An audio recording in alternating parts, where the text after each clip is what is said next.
আমরা প্রতিদিন যে অ্যালুমিনিয়ামের হাঁড়ি, পাতিল আর প্যান ব্যবহার করি সেগুলোর অনেকগুলোই একসময় ছিল ফেলে দেওয়া পুরনো বাসন। বিশ্বাস হচ্ছে না? পাকিস্তানে এমন কিছু ফ্যাক্টরি আছে যেখানে লাখ লাখ ফেলে দেওয়া অ্যালুমিনিয়াম পট নতুন রূপ পেয়ে আবার রান্নাঘরে ফিরে আসে। সবচেয়ে অবাক করা বিষয়, এই পণ্যগুলোর অনেকটাই রপ্তানি হয় আমাদের দেশেও, আর আমরা বুঝতেই পারি না এগুলো একসময় ছিল ভাঙারি বাজারের আবর্জনা। তো ভিডিওটায় একটা লাইক দিয়ে চলুন শুরু করা যাক এই যাত্রা। এই যাত্রার শুরু হয় একদম সাধারণ জায়গা থেকে। বাড়ি, হোটেল, রেস্টুরেন্ট, কমিউনিটি কিচেন, এমনকি পুরনো বাসনপত্রের বাজার থেকে ব্যবহার অনুপযোগী অ্যালুমিনিয়াম পট সংগ্রহ করা হয়। কোনোটার তলা পুড়ে গেছে, কোনোটার হাতল ভেঙে গেছে, আবার কোনোটা পুরোপুরি দুমড়ানো মুচড়ানো। সব একসাথে ট্রাকে তুলে নিয়ে আসা হয় রিসাইক্লিং ফ্যাক্টরিতে। প্রথমে শুরু হয় বাছাইয়ের কাজ। পটের সাথে লাগানো প্লাস্টিকের হাতল, রাবারের গ্রেপ, স্ক্রু, স্টিলের ঢাকনা সব আলাদা করে ফেলা হয়, কারণ এগুলো চুল্লিতে গেলে গলানোর সময় বড় সমস্যা তৈরি করতে পারে। এরপর আসে পুরো প্রক্রিয়ার সবচেয়ে গুরুত্বপূর্ণ ধাপ, অ্যালুমিনিয়াম গলানো। বিশাল চুল্লির ভেতরে পটের টুকরোগুলো ঢুকিয়ে দেওয়া হয়, সাথে যোগ হয় আগের ব্যাচের অতিরিক্ত অ্যালুমিনিয়াম কাটিং। এই চুল্লি একটানা 12 ঘন্টারও বেশি সময় ধরে জ্বলে। ধীরে ধীরে তাপমাত্রা বাড়ে 660 ডিগ্রি সেলসিয়াসের ওপরে।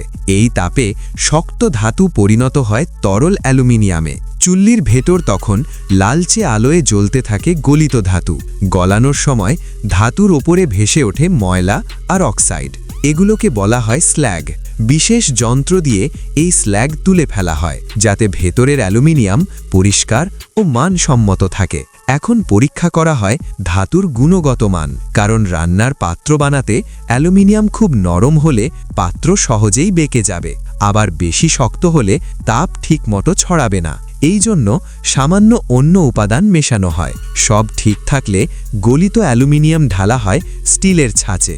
এই ছাঁচ থেকেই তৈরি হয় অ্যালুমিনিয়াম ব্লক। প্রতিটি ব্লকের ওজন প্রায় 3 থেকে 3.5 কেজি। এই ব্লকগুলো পাঠানো হয় বিশেষ মেশিনে। একটার পর একটা রোলারের ভেতর দিয়ে ধীরে ধীরে ব্লক চাপটা হয়ে পাতলা শীটে পরিণত হয়। মিলিমিটার লেভেলে এর পুরুত্ব নিয়ন্ত্রণ করা হয়। এরপর এই শীট যায় আরেকটি ফ্যাক্টরিতে। প্রথমে শীটগুলো চৌকো করে কাটা হয়, পরে বিশেষ মেশিনে সেগুলো গোল আকার দেওয়া হয়। এরপর হাতে হাতে শীটে তেল লাগানো হয়, যাতে প্রেস মেশিনে আটকে না যায়। উচ্চ চাপে প্রেস মেশিনে ঢুকতেই এক ঝটকায় শীট পরিণত হয় পাত্রে। নতুন তৈরি পাত্রের চারপাশে থাকে বাড়তি ধাতু, সেগুলো কেটে ফেলা হয়। মুখের কিনারা ঠিক করা হয়। এরপর শুরু হয় পলিশ। কোথাও চকচকে ফিনিশ, কোথাও ম্যাট লুক। কিছু পাত্রে দেওয়া হয় বিশেষ কোটিং।